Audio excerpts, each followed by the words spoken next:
Hey everybody, how you doing? Good to see you guys. Welcome, Hello. welcome. We've got a big day today. We just finished up our member stream and now we're doing our big public stream.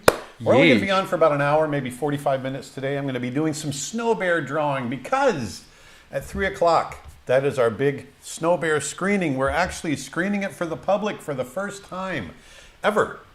Well, we've screened it in film festivals around the world, but we've never done an online public screening. So I am super excited about that. We are doing that today at 3 o'clock. If you're interested in that, if you don't have a ticket for that, and you're interested in joining us at 3 o'clock and seeing my whole snow bear presentation where I'm going to talk about the inspiration, how we made it. We're going to show snow bear. I'm also going to talk about, I'm going to show animation. I'm going to do an animation demonstration.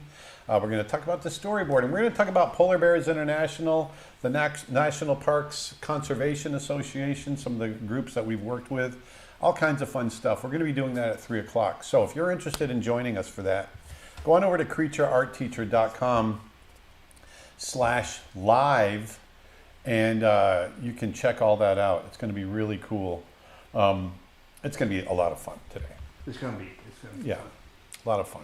It's gonna be a blast. Lots and lots of fun. It's gonna be a blast. So we are doing that. But I thought, you know what? Let's keep it simple today. Let's keep it simple, Dustin.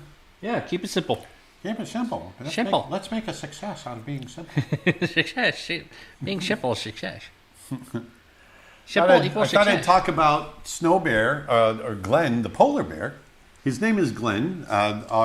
Our wonderful members that were with me throughout the entire process of making Snow Bear, we live streamed it twice a week, every Tuesday and Thursday, for 2.5 years, I might add. We have over 400 hours recorded. And they voted and decided to name him Glenn, our polar bear, because there's no dialogue in the film. And so he's never named officially, but he is named Glenn after Glenn Keane, who is my mentor, I'm happy to say. The great Glenn Keane. What a great guy. The one and only. The one and only. So I thought, it might be kind of fun to just show you what he looks like. I always start with these, I try to get really fluid in my animal drawing. I thought, I'll just show you in profile what he looks like in profile. These are some of the kind of the drawings I did in the early days. Back in the day. Yeah, in the early days of designing him. Actually, I'm going to pull his butt up. When I'm designing and drawing animals, I think of them in 6 different parts. Someone's currently asking what time is it at our place? It is currently 1:06 p.m. 1:06. Sounds like a radio station. Yeah. But I think of animals in 6 different parts. And so we've got the head, like we've got here.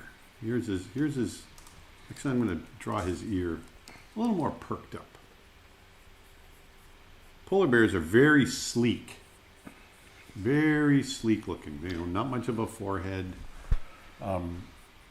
They're built for the ocean. They're marine mammals, believe it or not. Sleek like a car. They spend most of their time out on the pack ice.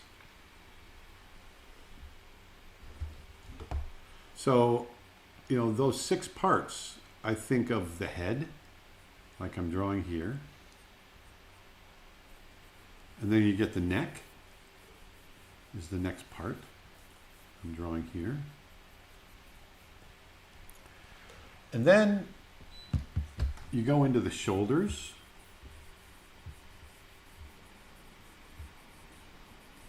And front legs. And they've got really big, kind of strong front arms.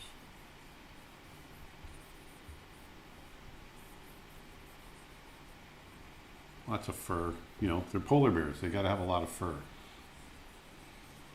Big paws.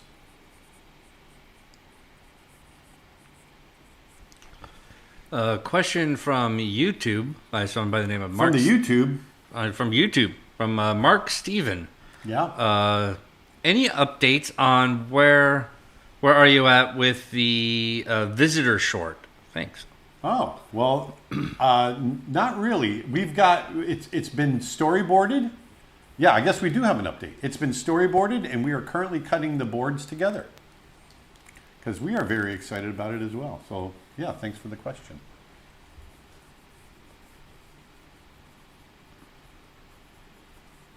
So I'm you know, you don't really see their latissimus muscle, but I like to throw it in there for the anatomy. That's that muscle right there on the side. So there's the little.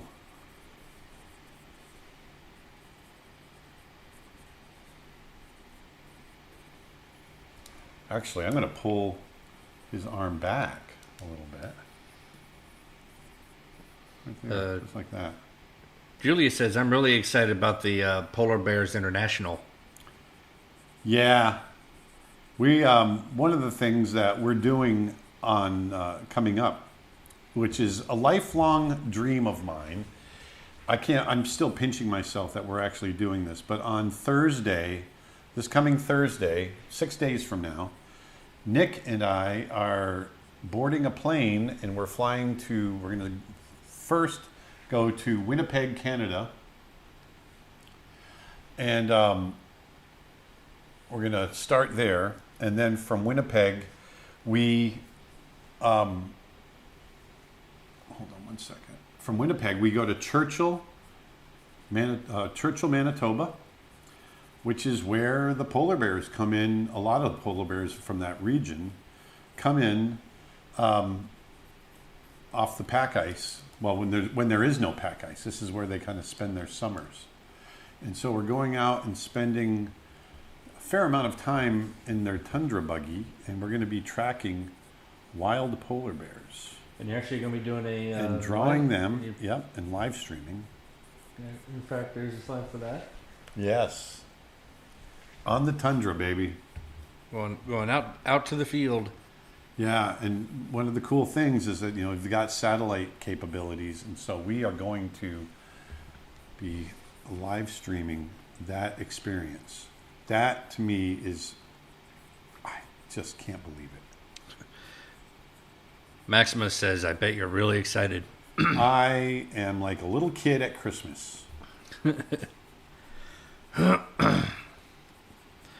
Joe DeSana on YouTube asks, is there a specific book or book series that you've always wanted to adapt into an animated film? Not really. That's a good question. There was a short story that I was adapting when I was at Disney called The King of the Elves by Philip K. Dick. And I really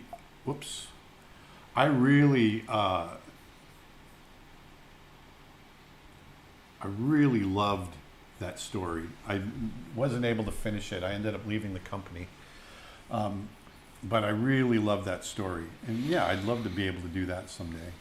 But for me, I love that world, the idea of, you know, elves and sprites and fairies and all that kind of stuff, as pretty much everyone does. And so we're writing our own version of that. But here is our polar bear. You know, you can see that, and they've actually got kind of this slumpy butt. It drops way down, like so. Someone by the name of Happy Draws has an anatomy question. Yes. Any tips for an easy way to think about the animal legs when drawing? Well, you got to study that anatomy. And when you're talking about the legs, are you talking about front legs? Or are you talking about back legs? Because there's different ways of thinking about them. Bears, like people, are plantigrade animals, meaning their back heel touches the ground. Whereas a lot of four-legged animals, like dogs and cats and other animals like that, are digigrade.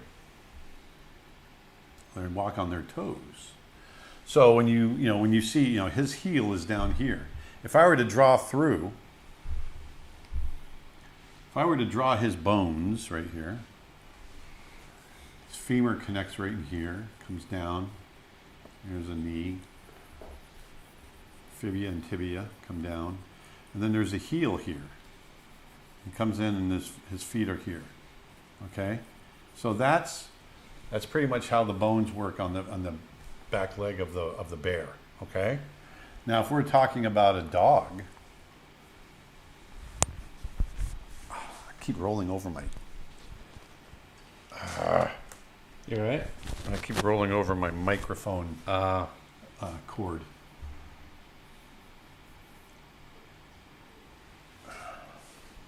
So, if you look at a dog, and the way a dog's leg comes down,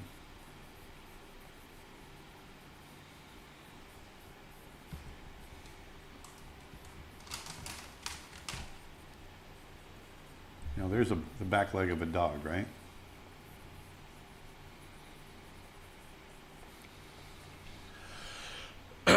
Now they've got all the same parts. It's just where everything works. So with a dog, obviously they're called digigrade, meaning they walk on their toes.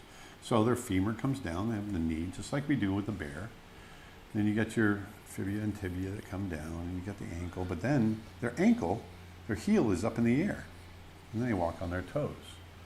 Whereas with the bear, it's all down here, right? So it's, you can see the same parts. They're oriented a little differently. And then when I'm thinking about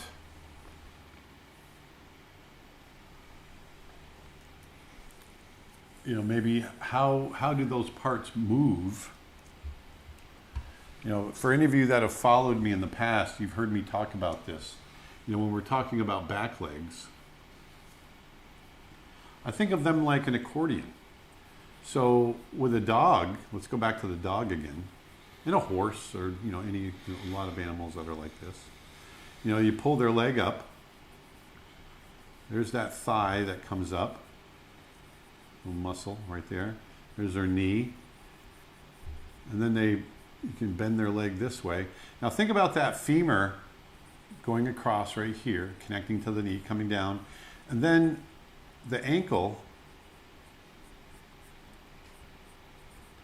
kind of connects, and see how the ankle, the tarsals from the ankle to the toes go parallel with the femur.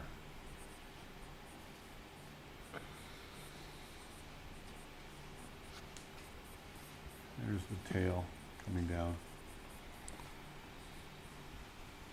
So you end up with this,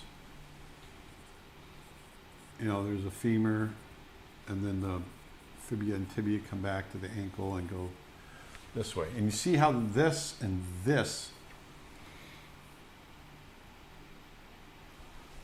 line and this line are parallel. See that? And so I try to keep that in mind when I'm moving that leg around. So now, when I want to straighten that leg maybe,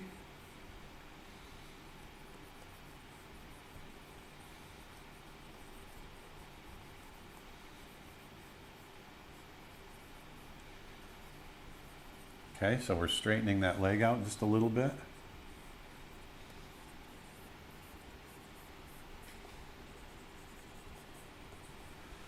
Okay, so there it's, up here it's all compressed. And here,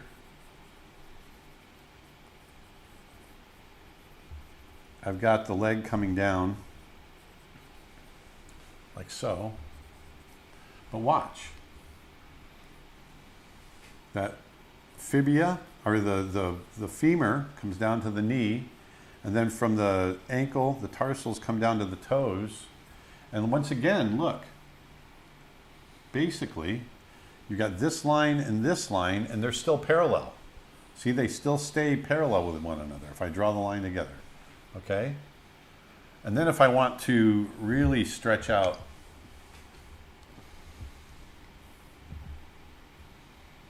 that leg, and just straighten it right out. You know, because they can do that. They can just straighten their legs right out. Just pushing off the ground.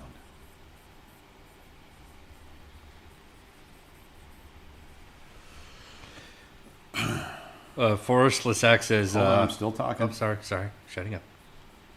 So that leg is straightened out now. So you can see that animation from the top leg that's compressed down to here, down to here. And when I draw that femur, it comes down to the knee, ankle to the toes, and look at that. They're still basically parallel. Boom, boom. They stay in the same direction. So that's one thing to think about. That's one way to think about, you know, the way that back leg bends, is to keep those areas somewhat parallel. Now, animals, dogs, cats, you know, they break this rule all the time, but it's a great way of keeping the leg looking correct when you're trying to draw them. Go ahead, Dustin. Sorry about that. That's fine. Forrest Lissac says, I wonder if you can send me a DVD copy of Snow Bear. No. Next question. No. How do you practice the walk cycle of animation? So walk cycles are pretty cool. You know, I can break down walk cycles. There's a million different walk cycles for four-legged animals, but I can break it down for you very simply. That's a kind of a general idea. So, you know, when the front part of an animal, let's just draw an animal. Well, any animal. I'm just drawing any type of animal. So there's the head. Okay, well, let's make it a dog. Okay, so the shoulder blades are here, and I'm going to bring the back end up. I'm going to bring the shoulder blades down. So what does that mean? If I'm bringing the shoulder blades down, that means that the legs are in the front are spread apart as far as they're going to be. They're spread apart as far as they can spread, and that's what brings the shoulder blades down. Okay, so you've got this look right here. So when the front legs are spread apart like this, that means the back end is going to come up in the air. Okay, and that means that this foot here, notice that this foot in the front left is forward. So that means this foot right here, the back leg, is going to be straight underneath right here. Like that. Now this foot, the front right foot, is about to come off the ground. It's gone back as far as it can. That means that the other back foot is actually off the ground and coming forward like that. So that's one key pose. And then we can have the tail kind of down here. Okay, you see that? So that's that. Now, the next key, the other key, I'm going to do a layer on top of this,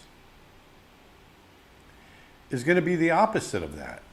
So that means we're going to bring the shoulders up right here. We're going to bring the back end down. Okay? Right there. I'm going to knock this back a little bit more. And so now, just like we had the rear left leg underneath, straight up and down, we're going to do that with the front.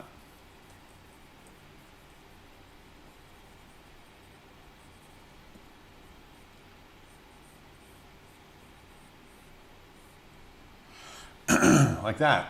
And then that means, just like the front legs were spread apart, and that was the low point of the shoulders, notice how the hips are coming down, because that means the back legs are spread apart.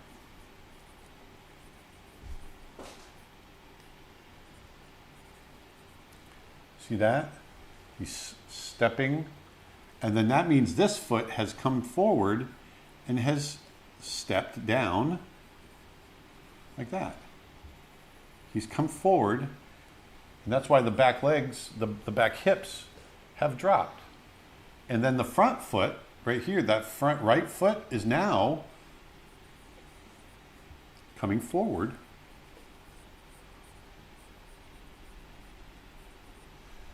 Just like that rear foot was.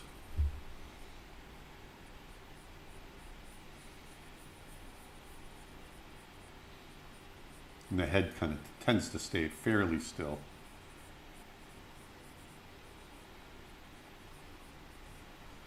Like so. And then it's just the opposite. Then you do the other side. But that's the basic pattern of a walk. You have this up and down with the hips and shoulders, with the arms spread apart and then an arm underneath. And then the same with the hips. The hips go up and down with the back legs. With the hip in the high point, the leg is coming directly underneath. And then with the hips in the low point, the legs are both on the ground and spread apart. That is the basic pattern of every single walk cycle. Every walk cycle. Let me show you what I just did. I just did a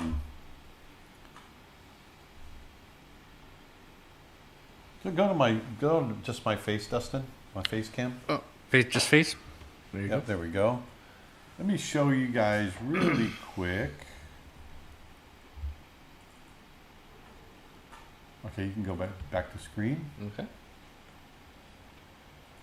So this, once again, here's the hips are low.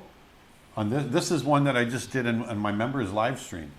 This is a little elephant walk. Here's where the back hips will be low because you see how the back legs are spread apart, and the shoulders in the front are the high point here because that front right leg is directly underneath.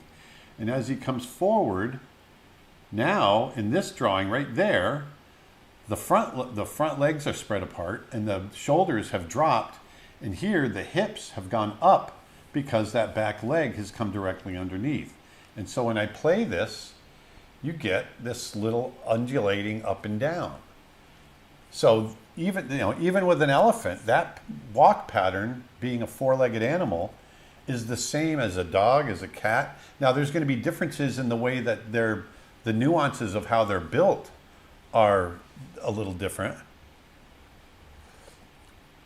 But that basic pattern of how a four-legged walk happens is consistent from animal to animal that walk on four legs. It's just, depending on their build, you're going to get variations of that same pattern. That pattern will vary in a lot of different ways, but that's basically the pattern. You've got the front legs apart, the back legs one directly underneath. You have the back legs apart, the front is one leg directly underneath. And that's how you get locomotion, how they move forward. Just like so. Success. So let's go back to our polar bear. So that's basically how he was built. But I want, we want character. When I'm animating, I want to care. I don't want just I love polar bears, and I'd love to animate, a real polar bear. But I want something that's going to emote a little bit more that we can relate to. And so I'm trying to keep a balance is what I'm trying to do. I'm trying to keep a balance between something that is believable as a polar bear, but also anthropomorphic enough that we're feeling emotion, human emotion coming from him. I have a question on Twitch from Nabi Blue. When you animate animals, what's your favorite thing to do? Well, I love animals in motion. I love, like the walk cycles. I love figuring out, I love getting the emotion across, but then couple that with realistic action, and then it becomes something different. It becomes, You're creating something that's believable. And that to me is exciting. Another question from Twitch from Juan Vargas Illustrator says, "Hello, Mr. Blaise Hello. and team. Hello.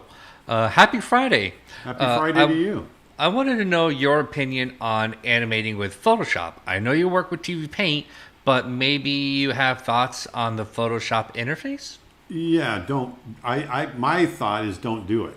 TV Paint's not made for animation in that way, and you're just fighting it. That's why I use TV Paint, because it's made for animation. Photoshop is not made for it. You can do it, yes. I just don't do it. And doesn't Adobe have a more animation specialized? Yeah, it thing? does, but I don't use that either. I love TV Paint. That's all I've ever used, and that's my thought on it. Because my thought is use the best tools for the job. And that's, if you're going to do any amount of animation, then yeah, use the best tools for the job, because you don't want to fight. You don't want to fight the software. Don't fight it. When I animate, I don't want to have to sit and fight the software. I want to be able to, it's a hard enough fight just coming up with the drawings and coming up with great animation. So I don't want to compound that by having to fight the software. It's just not efficient. You just gotta go with the flow, man. So there. So now you can see what I'm doing is I'm caricaturing that animal to where we can feel his emotion. He's anthropomorphic. He's not standing on his back legs and walking around with hands like you can really push a character, an animal being anthropomorphic like Robin Hood. But he's got human emotion. He's got eyebrows. He's got, these traits that give him expressions that we can read as people.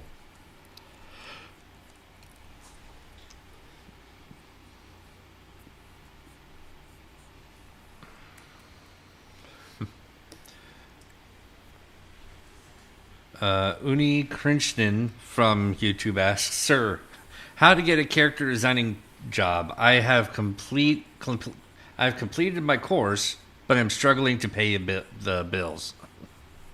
Well, it's you got to find.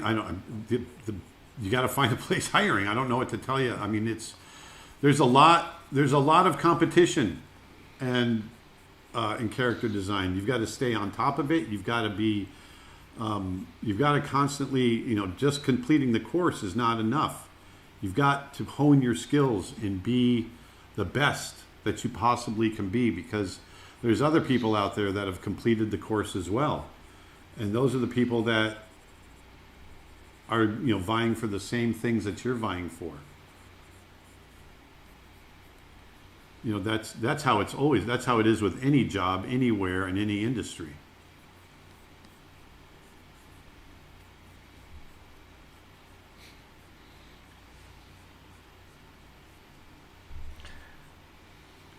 So the other thing I'm doing with him is I give him eyes that are slightly bigger in proportion to his head than what a normal polar bear would be.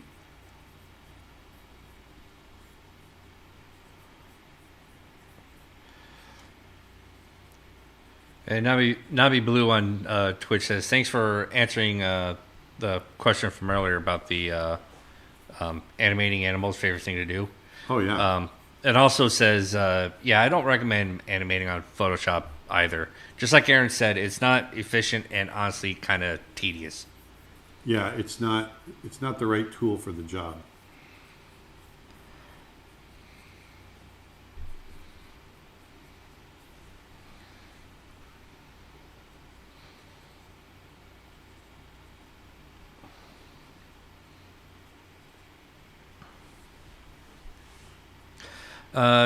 Tin Francisco on YouTube Says, "Hi, Aaron. Hey, how's it going? I have your acting animation course and advanced animation course.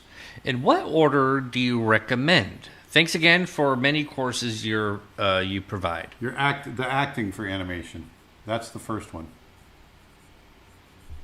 That one is priority. Yeah, do that first.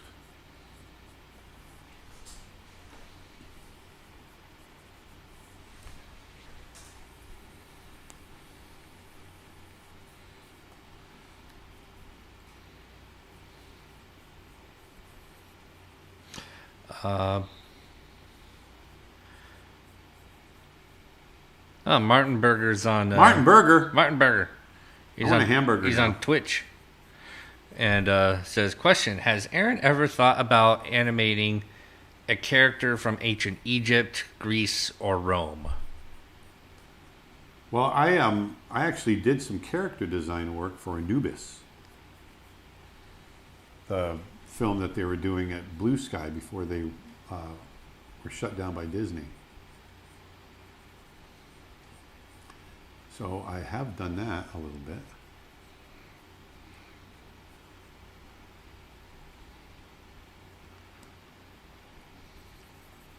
Not that our polar bear is ever angry in the film. He never gets angry like this, but I just thought it'd be fun to kind of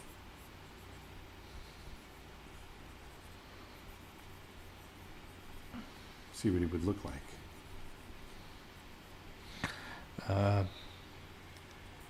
Amani on YouTube says, my front view drawings always look weird, or rather flat.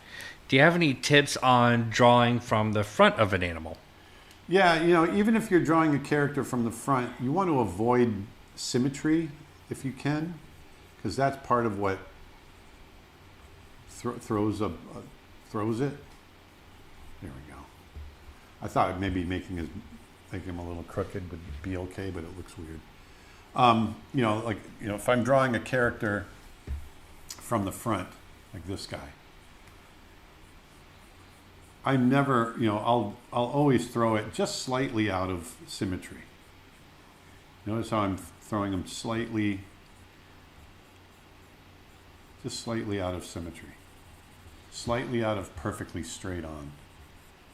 And I don't make everything exactly the same.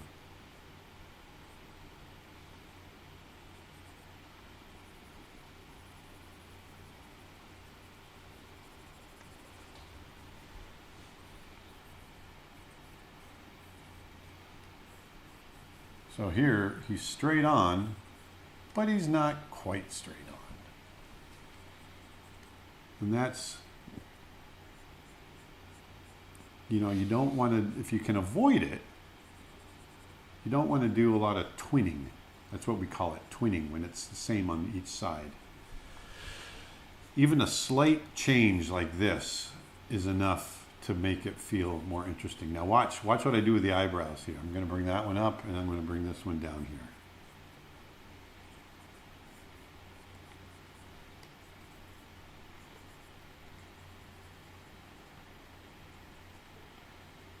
And because he's looking at us, he's actually a little bit cross-eyed. See that?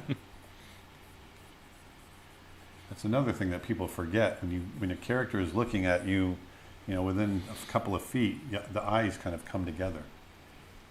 So here, it doesn't feel like he's cross-eyed. It feels like he's actually looking at you, the viewer. If I put his pupils too far apart, it'll look like he's looking at something way off in the distance.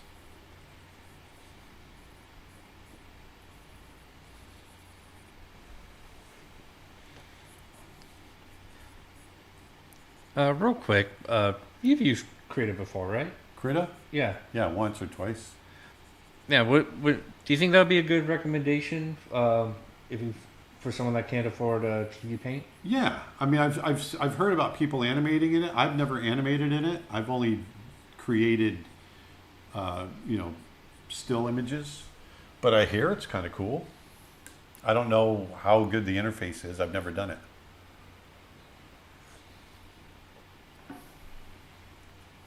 Yeah, it's just Navi Blue and and Juan are talking over about the about some alternative options for animating outside of Photoshop, and Nabi recommended create a Krita. So I thought bring that subject up.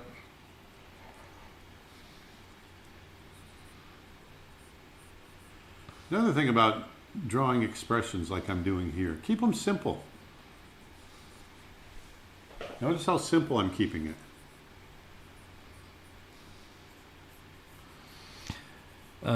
You don't have to work it.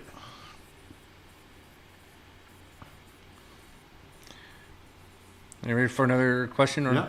Yep. Justin Girth says, "Hello, Mr. Blaise. Hello. It's a pleasure watching you work. I love your comments in Pencil versus Pixels. I'm an aspiring 3D artist that uses nothing but the software Blender. Have you ever considered sculpting in 3D? I have. I've just never sat down to learn it. I'd like to try. I keep having people that know me that do modeling say, Aaron, you got to do it. You'll love it. And I just never, I just haven't done it. Aaron. I will figure it out. I will learn it at some point, for sure. Aaron, you got to do it. You'll love it. Yes. Success. So once again, if you guys are just joining in, at 3 o'clock today, basically in an hour and a half, an hour and 20 minutes, we are going to be screening for the very first time publicly outside of a film festival online. We're going to be screening Snow Bear, my animated short that I completed about a year ago. We've over the last year, we've been taking it on tour, taking it to different festivals, and it's just been an amazing year. We've had so much fun, and now we're to the point where we can share it with you guys, and that to me is super exciting. And so we're going to be doing that today at 3 o'clock Eastern, which is in about an hour and 20 minutes. And we are going to, I'm going to give a little talk on the inspiration, how we went about making it, the process of meeting the process, the storyboarding, some of the things I thought about, the writing, how I, my creative process in general is what we're going to talk about as well. How I go about creating the films that I create, and then we're going to show the film. And then after that, I'm going to be doing an animation demonstration. This is something that we've been doing all over the world. We've been giving this talk. And one of the most popular parts of the talk is this little animation demonstration that I do. It's been a lot of fun. We've done it in Amsterdam. We've done it in California. We've done it in Florida. We've done it in Germany, in Berlin.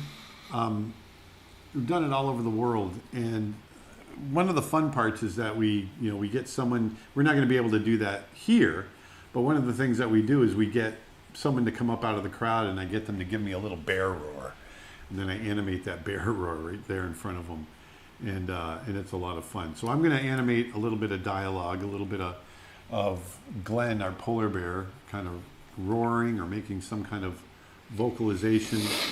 And I'll show you how I go about doing that. So that's going to be at 3 o'clock. If you're interested, go to creatureartteacher.com/live. And that's got all the information. We've still got spots available. And really would love to have you. And help support us. The revenue that we make from the sales of this are going right back into helping us make our next project. It's going to be great. It's going to be great. Just picture for the roar animation, just me going, rawr, Rawr. rawr, rawr.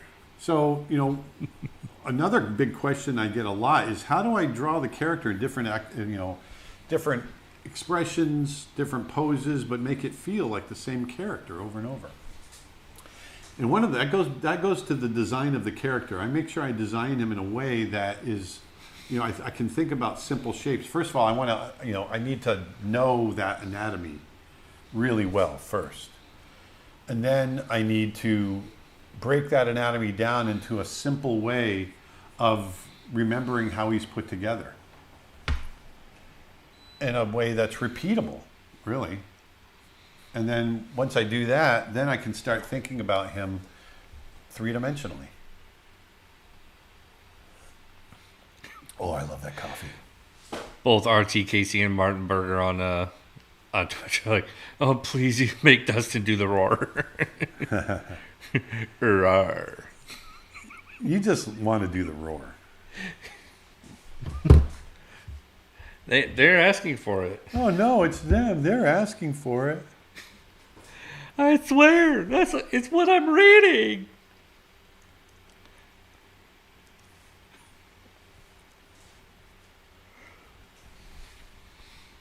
Oh, not that. Where is it? Where the heck? Where the heck, man? What are you doing? Trying to find. I guess it's just these two. Trying to find.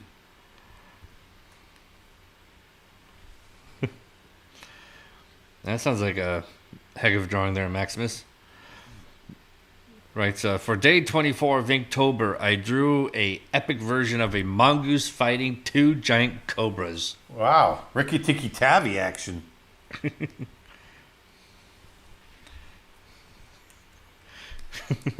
Wolfie, I understood that reference.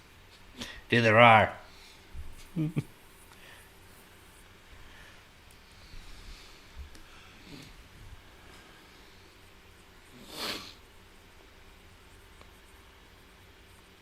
So going back to what I was saying earlier about the character and being able to repeat those expressions and drawing it from every angle, when it starts as this basic head shape, the circular shape.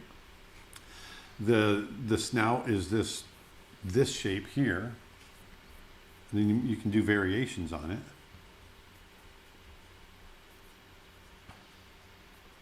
And then I keep those, like I said, I keep those simple, the expressions simple, like jutting his lip out a little bit and keeping that mouth pushed forward. That gives him more of a, like he's scrutinizing something, like,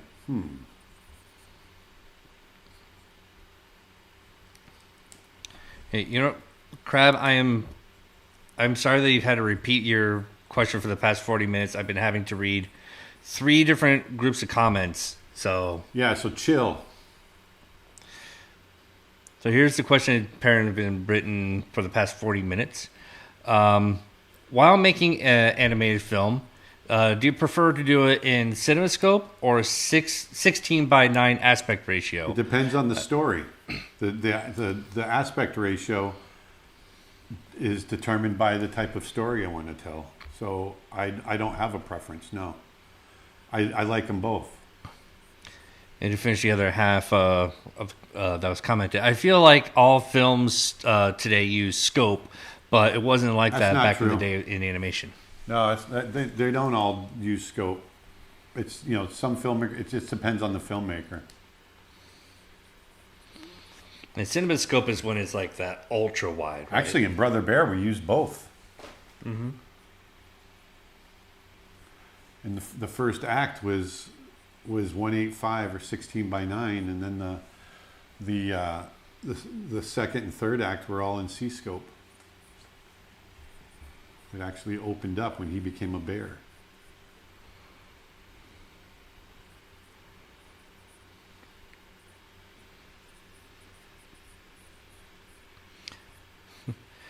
Did Aaron work on one of my favorite animated films, Home on the Range? I did not.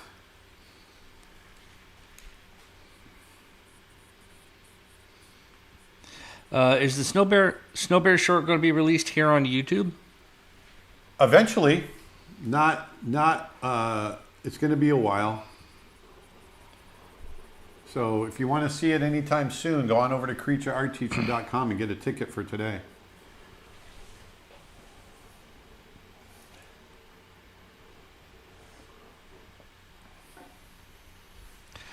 Is there any funny stories behind the scenes of Brother Bear? Oh, we've got all kinds of stories. Take your pick. Yeah. We had a lot of fun making the film, and the research trips were amazing. And, yeah, it was just a great experience. I can't think of anything off the top of my head, anecdotal wise, that I think was funny. What movie were you on during the coleslaw incident? I think we were making Mulan. Oh, was it Mulan? Yeah. That has to be my favorite. My favorite. Pretty sure it was animation Mulan. story. Yeah. Story.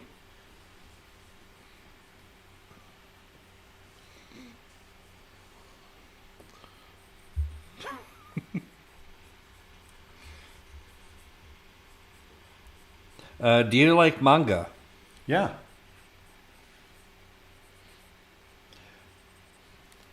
I love manga. Watch anime, which is basically just anime. So manga, yeah, is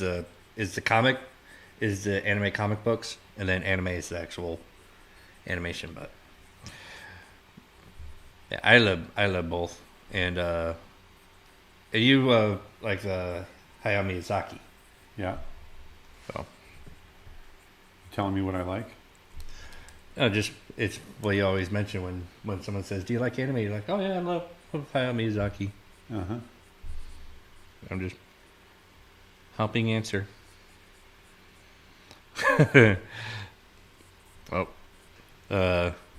What's the coleslaw incident? So my brother Travis, we used to sit. He was an animator also. We used to sit next to each other. And Tim Hodge, who works has courses on our site. Good old Tim Hodge was he started creating little practical jokes where he was making it look like I was doing stuff to Travis and Travis was doing stuff to me. Travis and I each thought that the other one was pulling pranks on the other when it was actually Tim Hodge orchestrating the entire thing. And we finally figured that out. And so, but Tim didn't know we figured it out. And so we took advantage of that. And we had a big barbecue at the studio. And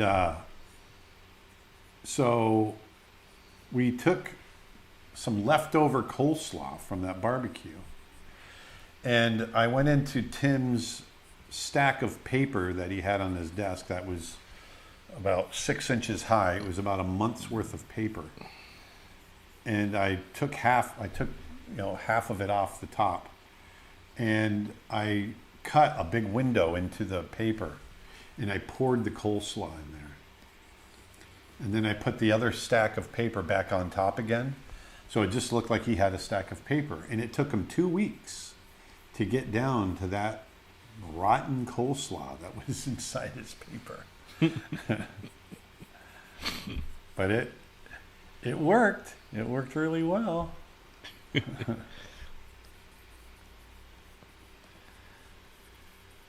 Yeah, I'm sure it was just smell. I'm sure it smelled as time went on.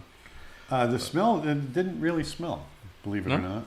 But it was, he kept going, does anybody have grease spots on their paper? Grease? Meanwhile, we're laughing. Yeah. Linda has a request. Says, hello from Viborg. Can one drawing get a party hat because it's my birthday?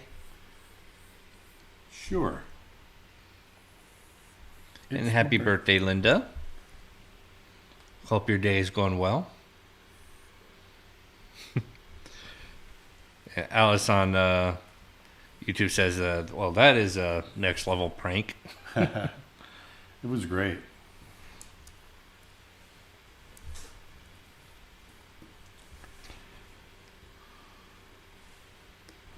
So this live is not part of the event. It's just an extra thing. Yep. Yeah, this is normally this is our normal live stream. So every Friday we normally have our membership streams, which is during the morning, and then starting at 1 p.m. our time we do this. This is our public live stream. Yeah. Exactly. And later today is a special occasion, and so that's why, like, normally these streams can go on for can end anywhere between like 3 to 4 o'clock, depending on what we're doing or what's going on. But we're cutting it a little bit short today because of the event that's going on later today. So, matter of fact, this will be my last drawing, because then we're going to cut it off. So once again, if you want to join us at 3 o'clock Eastern, which is in just over an hour, we're going to be screening my new film, Snow Bear. there it is.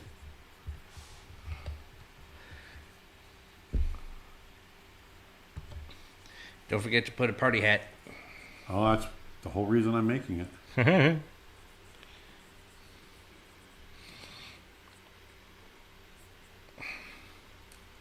It's for Linda, right? Yes.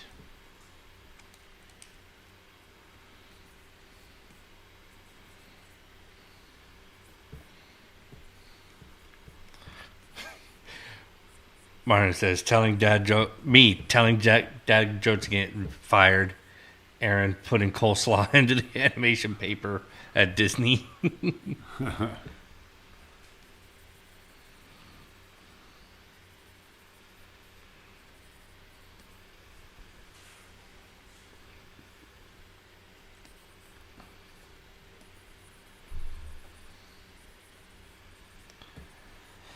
Wolfie says, already got a tab open and ready to go once the stream starts. Oh, good. And also Wolfie sends a happy birthday to Linda. Happy birthday, Linda, once again. Spock and Bones says, it asks, is Snow Bear an extension of yourself? Yep.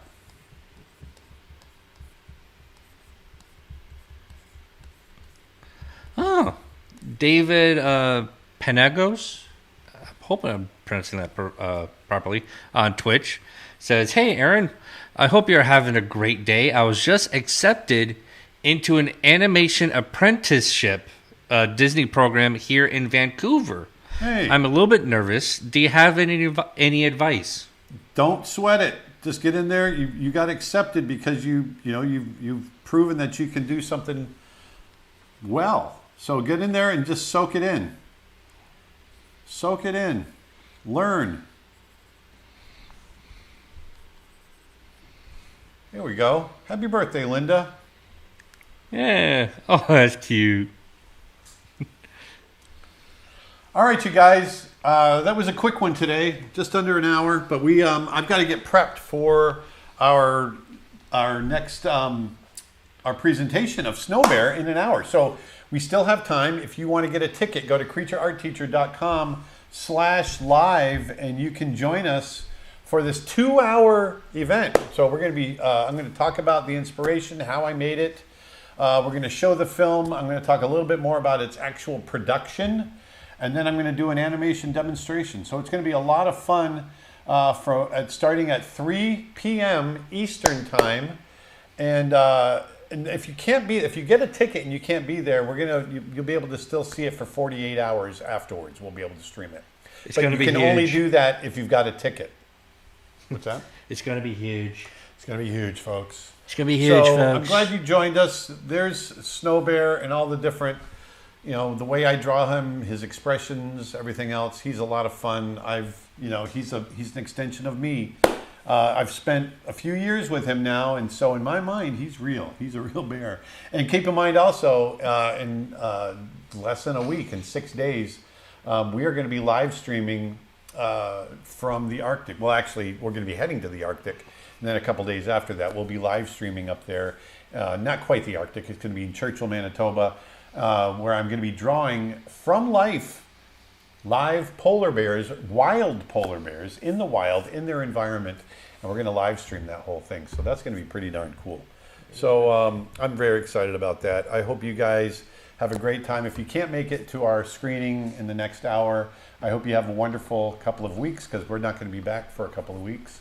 And otherwise, I'll see you in an hour. So thanks a lot, you guys, and I'll talk to you soon. Bye.